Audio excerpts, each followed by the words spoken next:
Vamos, chicos, a la página 23 del libro de biología. Perdón, 36. 36, ajá. Y el tema que corresponde el día de hoy es el de coordinación nerviosa en animales. Ustedes deben recordar que cuando dice coordinación nerviosa se está refiriendo a cómo trabaja el sistema nervioso en los animales. En el caso de los invertebrados, la coordinación nerviosa va a ser diferente que en los vertebrados. El día de hoy vamos a ver exclusivamente la coordinación nerviosa en los invertebrados. Debemos recordar conocimientos algo ya establecidos antes de hacer el tema propiamente dicho. Cuando hablamos nosotros de sistema nervioso, nos estamos refiriendo exclusivamente a un tipo de células llamada neurona. Y como ustedes recordarán, las neuronas no se reproducen. ¿Tienen células que le ayudan? Sí. ¿Y esas células que le ayudan cuáles son? Son las glías o neuroglias. Y estas neuroglias sí se reproducen. ¿Y por qué una neurona no se reproduce? Debido a su alto grado de especialización. Es decir, una neurona almacena la información desde que el ser humano, por ejemplo, empieza a hablar, a caminar, etc. Si mi neurona se reprodujera, yo tendría la necesidad de aprender a hablar nuevamente, de aprender a caminar y así sucesivamente. ¿Está bien? En los animales es algo similar. Siempre va a estar referido al estudio de las neuronas. Miren, la coordinación nerviosa en los animales es complejo y depende de cómo funcionan cada célula. Y esas células, generalmente, la más importante es la neurona. También hay las neuroglias, ¿no? Glías. Y hay varios tipos de glías. Astroglías. Hay varios tipos de glías cuya función es dar soporte a la neurona.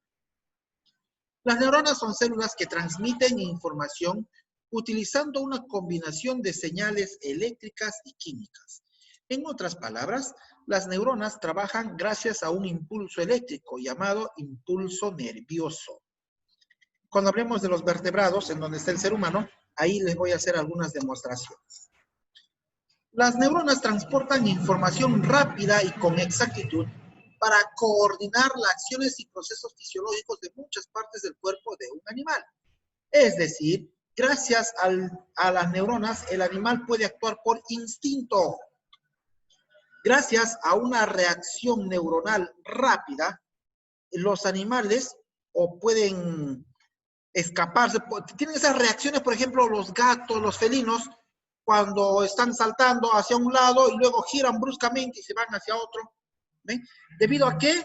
A una reacción rápida, continua de su sistema nervioso. Los primeros animales en presentar neuronas son los celenterios. ¿Y qué son los celenterios? La esponja de mar. Miren, la esponja de mar, a pesar de que es un invertebrado muy simple, ya tiene un sistema nervioso. Conforme los animales fueron evolucionando, aparecieron los ganglios nerviosos, que son el resultado de la fusión de cuerpos de neuronas. Cuando varias neuronas se juntan, ¿qué van a formar? Un ganglio nervioso. Luego están los animales con cerebro. Ojo, cuando ya tienen un sistema nervioso central. ¿Y cómo se forma ese cerebro? Cuando hay varias uniones de los ganglios nerviosos. Y así sucesivamente el sistema nervioso fue haciéndose complejo. La coordinación nerviosa es una serie de eventos internos y externos que realizan los animales. ¿Para qué? Para responder a estímulos externos. Y su célula ya sabemos que se llama la neurona. Miren, acá tenemos una neurona. Esto es mucho más fácil que dibujarla.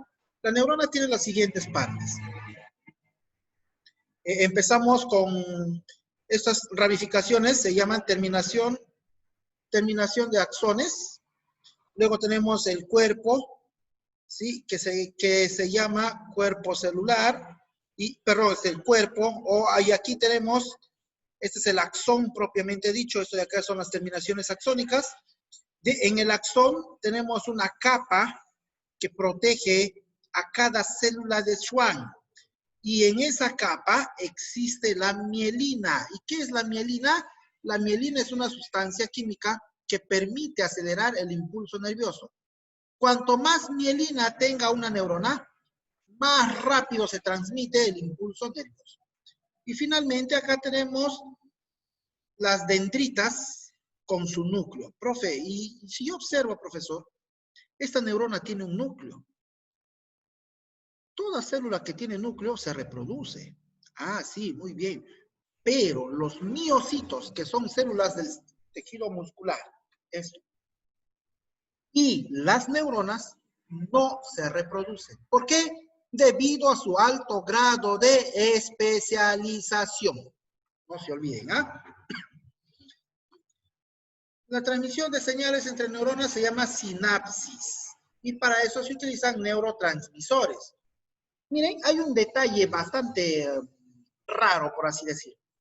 Aquí está una neurona con sus terminaciones axónicas y aquí hay otra neurona con sus dendritas. Chicos, no hay un contacto. Entre terminaciones axónicas y dendritas, de una neurona a otra, no hay un contacto, hay un espacio vacío. Pregúntense ustedes, ¿cómo es posible para que esta célula le pase la información a esta otra célula y así sucesivamente hasta que llegue al sistema nervioso central, en el caso de los humanos? ¿Cómo es posible? Ah, ya, si no están juntos, ¿ah? No hay contacto físico. Eso ocurre debido a ¿qué? A la sinapsis nerviosa. Es un conjunto de reacciones eléctricas. ¿Recuerdan que les había mencionado? Sí, que el sistema nervioso trabaja con reacciones eléctricas. Por lo tanto, aquí saldría como si fueran chispas, y esas chispas llegan acá, y de aquí pasa a otra neurona, hasta llegar al órgano efector. Fíjense cuál es la forma en la que se transporta o se transmite el impulso nervioso. Y eso ocurre gracias a ¿qué? A los neurotransmisores. Y un neurotransmisor bastante común y muy importante viene a ser la mielina. Componentes de la coordinación nerviosa. Existen las células receptores que en el caso de los humanos se van a llamar neuronas sensitivas, ¿sí? Luego hay fotorreceptores, quimioreceptores, etc. Los receptores, como su mismo nombre lo dice, ¿qué van a hacer? Captar el estímulo externo o identificar el estímulo externo. Captan los estímulos y lo transforman en impulsos nerviosos. Se ubican en diversas partes del cuerpo animal.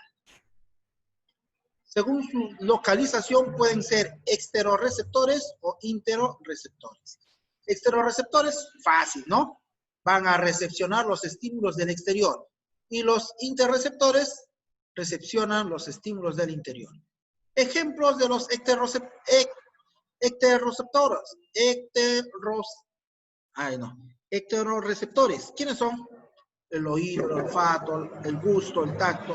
Los interorreceptores, los que determinan los cambios de temperatura, los cambios de pH, los músculos, los tendones.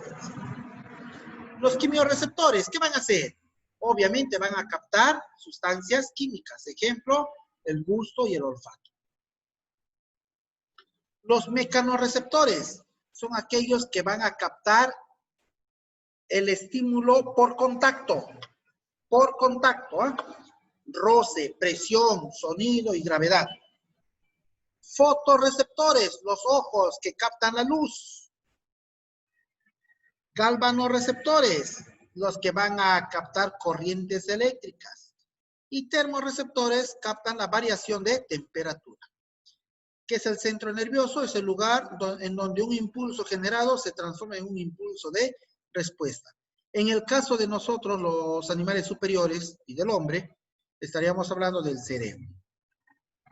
Las terminaciones nerviosas efectoras transportan el impulso de respuesta en una acción específica.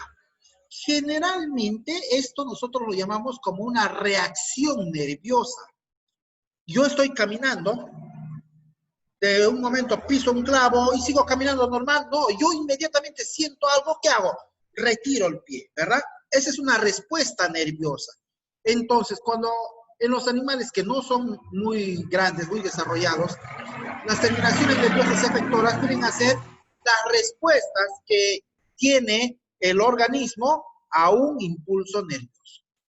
Y los nervios no son otra cosa más que conductos regulares que van a transportar el impulso nervioso.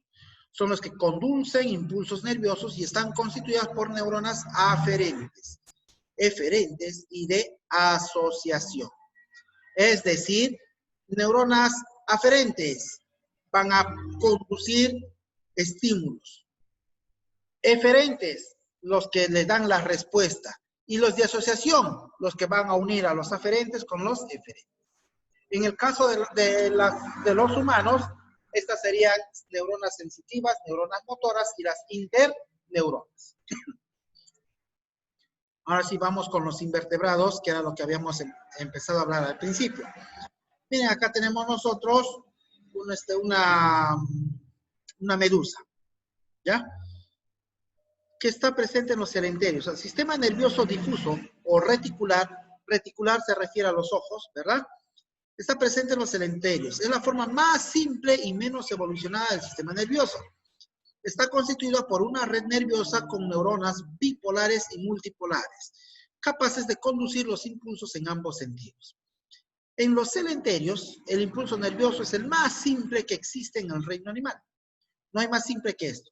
¿Y dónde está? Se encuentra en sus ojos, ¿ya? No existe ningún centro nervioso, o sea, no hay un órgano que haga la función de cerebro. En otras palabras, estos animales no poseen cerebro, ¿ya? En las medusas a nivel del borde de la campánula, existen estructuras denominadas rhopalios que cumplen función de equilibrio y fotorrecepción. En las hidras es muy común la presencia de un sistema nervioso de doble red en la misma capa del cuerpo. Este es el sistema nervioso difuso que se encuentra en los celenterios. Vamos con el bilateral. ¿Qué significa bilateral? Cuando tienen simetría bilateral. Generalmente se da en los artrópodos, ¿ya? Dice, características de animales invertebrados de simetría bilateral. Presente en las planarias, en los caracoles, las moscas, que son los artrópodos, y las lombrices de tierra. Los nervios y los ganglios del lado derecho del animal también se encuentran en el lado izquierdo. O sea, es un poquito más desarrollado que el de los celenterios. ¿Qué ocurre en los platelmintos, que son gusanos planos? Presentan una cefalización con dos ganglios cerebrales, del que parten dos nervios longitudinales que se unen mediante nervios transversales, llamada por ahí al sistema nervioso bilateral escaleriforme. ¿Qué nos quiere decir? Nos dice que tiene una cefalización, o sea, es un conjunto de células neurales. De aquí va a sacar dos ganglios cerebrales que van a ir para el lado izquierdo y otro para el lado derecho del animal. Por eso que se llama sistema nervioso bilateral. En los nemátodos, recuerden que son gusanos anillados, ¿ya? No, gusanos cilíndricos, perdón. Los nemátodos son gusanos cilíndricos. Los anélidos son gusanos anillados. ¿Qué ocurre en los nemátodos? Presentan un anillo nervioso circunfaringeo. Está en su boca y aquí pueden ver, del cual parten hacia adelante los nervios que inervan las papilas labiales, los ofídeos, los anfibios y ya listo. Igual que el caso anterior, van a tener dos sistemas a ambos lados, tanto a la izquierda como a la derecha de su cuerpo.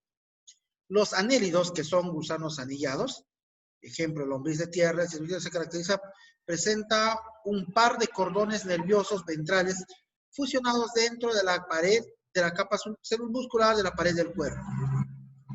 En los tres casos, como son gusanos, ambos, siempre va a tener un ganglio cerebral que va a distribuir para ambos lados de su cuerpo las células neuronales. ¿Qué ocurre en los moluscos? En los caracoles de huerto, eso que nosotros nos paramos encontrando con mucha frecuencia en nuestro jardín, existen un par de ganglios cerebrales. Miren, tiene par de ganglios cerebrales. Ganglios pedales y ganglios viscerales interconectados entre sí. Ojo, ¿qué está ocurriendo aquí con los moluscos? En el caso anterior de los gusanos, solamente tenía un ganglio cerebral que iba a determinar o iba a recepcionar el estímulo en las partes laterales del organismo. En los moluscos ya se están interrelacionando los laterales con los viscerales, con su estómago, o sea, con su alimentación, y también con los de su movimiento. Los caracoles terrestres presentan ojos vesiculares tipo cámara fotográfica, por lo tanto van a tener fotorreceptores. Tentáculos donde localizan los receptores táctiles. Mírenme, y este ya es mucho más complejo. Fotorreceptor, es mecanorreceptor, ¿sí? En los cefalópodos, el cerebro está protegido por una caja craneana cartilaginosa. Mire que los cefalópodos ya van a tener, ¿qué cosa? Un cerebro. La acumulación de ganglios cerebrales ya me va a dar origen al cerebro. Se encuentran las antenas de estructuras responsables de la quimiorecepción. Ustedes han visto que hay animales que tienen antenitas, ¿no? Estas antenitas, ¿qué función cumplen? Cumplen la función de ser quimioreceptores, es decir, van a captar sustancias químicas o van a identificar en dónde encontrar sustancias químicas. En los insectos, como es las moscas, el sistema nervioso es bilateral y además contiene ganglios cerebrales, 3 pares de ganglios torácicos y ganglios abdominales. Miren que va a relacionar el cerebro con su tórax para la respiración y con el abdomen para su nutrición. ¿Ya? Los zancudos tienen estructura auditiva llamadas órganos de Jones. Y aquí tenemos a mayor detalle cómo es la distribución de su sistema nervioso de un artrópodo. El sistema nervioso radial se va a dar generalmente en la estrella de mar, porque se tiene que distribuir así, en forma de X. ¿Y la estrella de mar a qué especie corresponde? ¿A qué clasificación? A la de los equinodermos. Ahí tenemos al erizo de mar, estrella de mar, galleta de mar. En las estrellas de mar, el centro nervioso es un anillo situado alrededor de la boca y por debajo de la epidermis. De este anillo nervioso parte un nervio radial grueso hacia cada brazo. Aquí está su boca y de aquí está saliendo, para cada brazo que tiene. Las células sensoriales epidérmicas son los receptores sensoriales primarios. Prevalecen a nivel de los pies ambulacrales y se cree que participan en la recepción de estímulos luminosos. Ojo, esta única célula nerviosa va a captar, van a ser fotorreceptores, van a ser táctiles y quimioreceptores. ¿Está bien? Todo esto en las estrellas de mar. También en el ¿cómo se llama el otro animal? Erizo de mar. En las estrellas de mar y en la eriza de mar. ¿Se entendió, chicos? Todo eso respecto solo, ojo, solo a la coordinación nerviosa de los invertebrados. Cuando hablemos nosotros de los vertebrados, la cosa se hace mucho más compleja y al ser más compleja es mucho más interesante. Cuando lleguemos a ese tema, vamos a hacer algunas demostraciones con ustedes para que puedan ver cómo es que actúa nuestro sistema nervioso. Incluso, miren, les voy a adelantar, en el caso del ser humano, el sistema nervioso actúa a contacto, actúa de lejos y lo más importante, actúa con el recuerdo. Cuando lleguemos a ese tema, les voy a explicar bien bonito todo. ¿Sí? Hasta aquí la clase del día.